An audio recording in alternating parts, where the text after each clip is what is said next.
memuliakan Tuhan,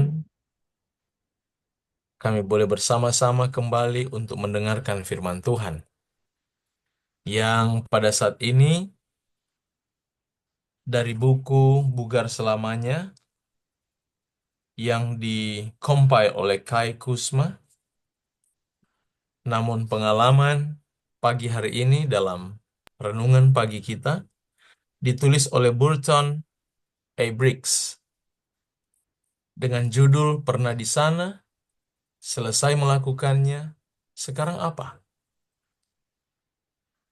Dicatat dalam tulisan ini dengan ayat intinya diambil dari Pengkhotbah 3 ayat 12 dan 13. Aku tahu bahwa untuk mereka tak ada yang lebih baik daripada bersuka-suka dan menikmati kesenangan dalam hidup mereka. Dan bahwa setiap orang dapat makan, minum, dan menikmati kesenangan dalam segala jerih payahnya. Itu juga adalah pemberian Allah. Demikian ayat intinya, dan mari kita masuk pada tulisan Burton A. Briggs dengan pengalamannya. Dia katakan seperti ini. Rekan saya memiliki kecintaan yang besar terhadap golf. Dia pernah ke Skotlandia, Inggris, Palm Desert, dan daerah lain yang terkenal dengan lapangan golfnya untuk bermain dan menikmati keindahan dan tantangannya. Dia bahkan telah merasakan kesenangan mencapai apa yang disebut dengan hole in one. Pernah di sana, pernah melakukannya. Sekarang apa? Tuan B senang berpergian ke tempat-tempat yang terpencil, seperti Sudan, Maroko, Kepulauan Pasifik, Greenland, maupun Antartika. Dia dan istrinya membawa pulang kisah-kisah petualangan dan perjalanan menarik mereka. Pernah di sana, pernah melakukannya. Sekarang apa? Dr. J telah mencapai pengakuan nasional dalam spesialis medisnya dan telah diundang untuk berbicara dan mengadakan konferensi dari Hawaii hingga Miami. Pernah di sana, pernah melakukannya. Sekarang apa? Tuan K telah mencapai kemandirian finansial sehingga satu-satunya kekhawatiran fiskalnya adalah bagaimana agar tidak kehilangan itu. Pernah di sana, pernah melakukannya. Sekarang apa? Salomo sangat akrab dengan 5W dalam bahasa Inggris yang disebut dengan work, wisdom, wealth, women, dan yang terakhir, worship. Inilah yang dia pelajari. Untuk work atau pekerjaan, tercatat dalam Pengkhotbah 4 ayat 4. Tidak masuk akal untuk bekerja hanya karena kita iri satu sama lain. Dan untuk wisdom atau hikmat, dicatat dalam Pengkhotbah 1 ayat 17. Mengejar kebijaksanaan sama tidak masuk akalnya dengan mengejar angin. Dan untuk wealth, kekayaan, dicatat dalam Pengkhotbah 6 ayat 2. Tidak adil jika bekerja sangat keras hanya demi harta kemudian orang lain yang menikmatinya. Dan yang terakhir, worship atau ibadah, dalam Pengkhotbah 9 ayat 9, dia katakan, hidup ini singkat, maka cintailah dan nikmatilah hidup dengan istrimu. Women maksudnya. Dan yang terakhir, worship ibadah, dalam Pengkhotbah 5 ayat 1 dan 2, ketika Anda menyembah Tuhan, berpikirlah sebelum membuat janji. Ini 5 hal yang dipelajari Salomo sehubungan dengan work, pekerjaan, wisdom, hikmat, wealth, kekayaan, dan women, wanita, dan terakhir, worship, ibadah. Dia katakan hidup adalah sebuah perjalanan dan melalui panjangnya perjalanan itulah yang harus kita nikmati. Kita tidak boleh mengorbankan kenikmatan perjalanan itu demi mencapai tujuan, kekayaan, hikmat dalam pendidikan, ketenaran pekerjaan, kenikmatan seksual terlarang, atau kesombongan dalam ibadah kita kepada Tuhan. Nasihat Salomo sederhana saja. Bekerja keras, nikmati hasil pekerjaanmu, berbagilah ilmu dan hikmatmu pada orang lain, sayangi pasanganmu, dan hormatilah Tuhan dalam segala hal yang Anda lakukan. Ketika kita melihat ke belakang tentang kehidupan kita, akankah kita melihat bahwa selama ini kita sedang mengejar angin atau kita dapat berkata, saya siap ketika Tuhan membawa setiap perbuatan ke dalam penghakiman, karena saya telah mengasihi Dia dan memelihara hukum-hukumnya. Pengkhotbah 12 ayat 13 dan 14. Apakah yang dapat Anda lakukan untuk menikmati sepenuhnya perjalanan Anda sepanjang hari ini? Judul ini sangat keras. Dia katakan pernah di sana, selesai melakukannya, sekarang apa? Dengan pengalaman-pengalaman yang sudah dibacakan tadi, yang dituliskan oleh Burton A. Briggs ini, dia ungkapkan hubungan dengan Salomo. Salomo pun dalam segala hikmatnya, dalam segala kekayaan dan keinginannya, dia dapat katakan, Anda pernah di sana, Anda sudah melakukannya, sekarang apa? Dengan kata lain, apa yang kita lakukan, apa yang kita hidupkan di atas dunia ini, sementara ini, kita perlu berpikir, apa yang kita peroleh dari semua itu? Apa yang telah kita dapat dapati dari semua itu? Saya pun secara pribadi umat Tuhan, saya berpikir, dalam hal-hal sederhana saja. Dulu waktu masih kecil, kami hidup di satu daerah dan satu desa. Rumah kami waktu itu, waktu saya masih anak-anak, rumah yang sangat sederhana. Atapnya terbuat dari daun katu, dindingnya terbuat dari bambu, sampai pada tiang-tiangnya. Dan mulai itu saya berpikir, saya akan sekolah, dan saya akan menjadi orang kaya. Punya segalanya. Saya sekolah dengan baik. Dan orang tua saya mendorong untuk, kamu sekolah, kamu berhasil, kamu bisa beli apa yang kamu punya. Begitu saya besar, saya melihat, ternyata banyak orang jahat itu kaya. Dan saya cita-cita untuk menjadi seorang mafia, untuk menjadi seorang pembunuh bayaran. Yang saya tertarik bukan masalah membunuhnya, tapi bagaimana dia memimpin banyak orang. Dan kalau seorang sniper, itu anak-anak saya waktu masih SMP, saya berpikir sampai ke sana, SMA. Kalau sniper berarti dia harus pintar fisika. Dan saya sekolah bertujuan seperti itu, saudara. Karena pikiran ingin menjadi kaya.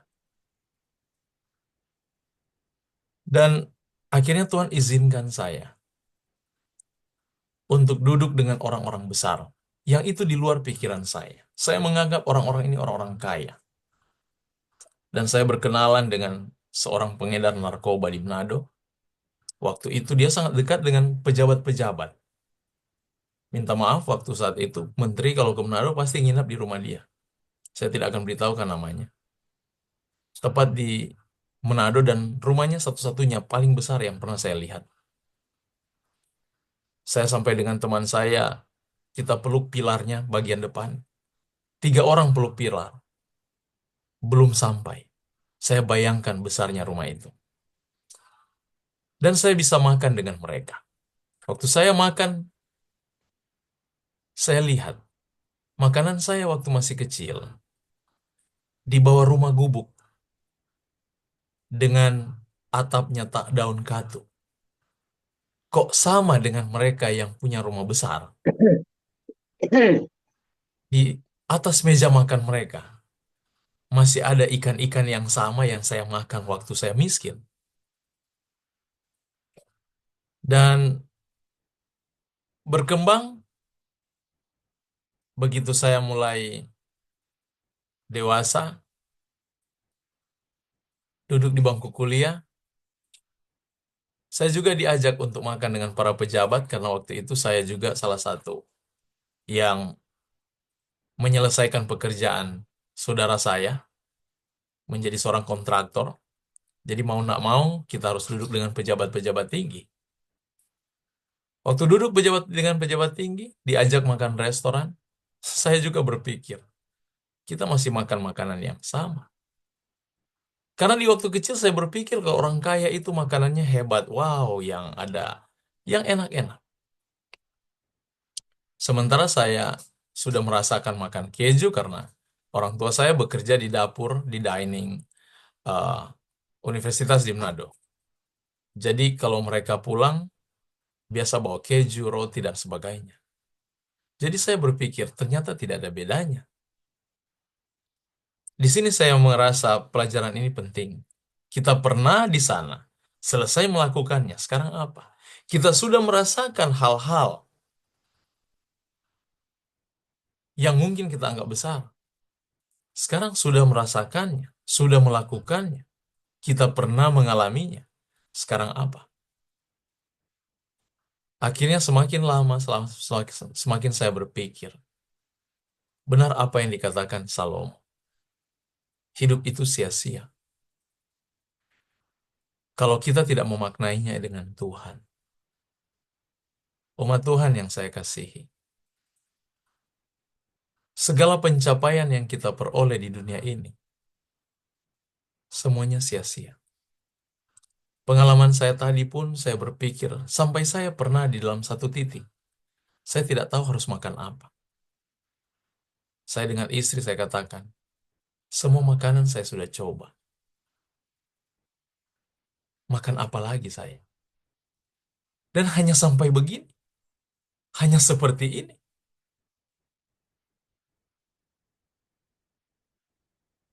Mengunjung, mengunjungi orang-orang yang kaya, memiliki sosialitas yang besar. Saya merasa hanya seperti ini. Apalagi yang saya lakukan? Jadi umat Tuhan, di sini kita perlu sadari bahwa semua pencapaian yang kita miliki itu sia-sia kalau tidak dengan Tuhan. Dulu saya pernah bermimpi, nanti kalau saya sudah besar, saya menikah, saya punya anak, ini yang akan saya lakukan, A, B, C, D, E, F. Saya bermimpi demikian. Begitu saya menikah, saya punya anak. Saya berpikir, apalagi yang saya mau lakukan. Jadi, menikmati hidup bersama Tuhan, itu yang terbaik. Kita perlu melakukan sesuatu yang belum pernah kita lakukan. Karena Tuhan sendiri dia katakan, kalau kita bersama dengan dia, para malaikat saja di sorga, sampai detik ini mereka masih mempelajari kasih Allah. Ada satu hal yang tidak akan pernah membuat kita merasa puas, yaitu belajar mengenal kasih Allah. Kalau kita hanya ingin mencapai sesuatu di dunia ini, ketenaran, begitu kita peroleh, apalagi Begitu kita peroleh semua yang kita mau, apalagi. Waktu saya masih di Manado, saya bayangkan dulu, wah kalau ke Jakarta, enak sekali. Begitu sampai di Jakarta, saudara, sudah ada kurang lebih 5 tahun saya di sini. Saya lihat gedung-gedung ini. Pertama datang, wow, takjub lihat gedung-gedung tinggi. Wow, takjub lihat jalan layang. Takjub melihat mobil-mobil yang besar. Begitu lama saya di sini, saya merasa biasa saja. Tidak ada yang baru. Seperti ini saja. Jadi umat Tuhan, di sini kita diajak. Kita harus sadari bahwa kita punya titik jenuh. Tidak ada yang baru di bawah matahari. Semua sudah ada. Jadi begitu saudara sudah menikmati pencapaian-pencapaian, mungkin kita juga berpikir, kita mau buat supaya anak-anak kita berhasil. Begitu mereka berhasil, sekarang apa yang kita lakukan? Kita ingin lakukan A, B, C, D. Begitu kita sudah lakukan, apalagi yang kita dapat lakukan? Namun satu hal yang kita temui pada pagi hari ini, hal yang tidak akan pernah membuat kita bosan, hal yang membuat kita tidak akan pernah mempertanyakan seperti, sekarang apalagi yang saya mau lakukan? Adalah mempelajari, merasakan pengalaman bersama Tuhan, mempelajari kasih Allah.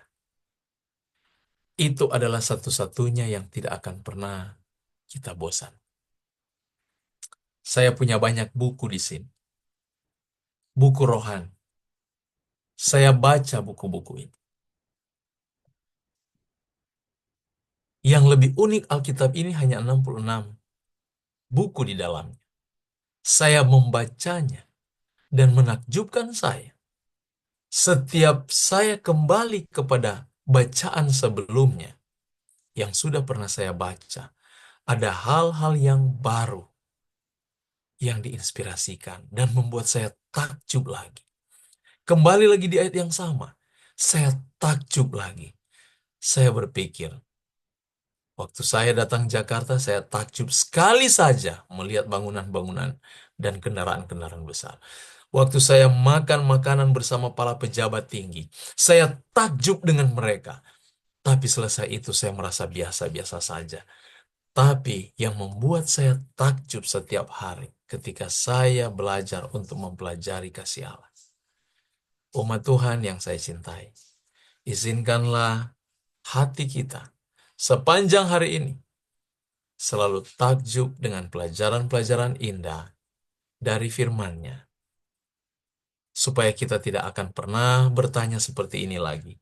Pernah di sana, selesai melakukannya, sekarang apa? Tuhan Yesus memberkati kita. Amin. Dan untuk doa tutup, saya minta kesediaan. Di sini ada Kak Miranda, boleh Kak Miranda berdoa?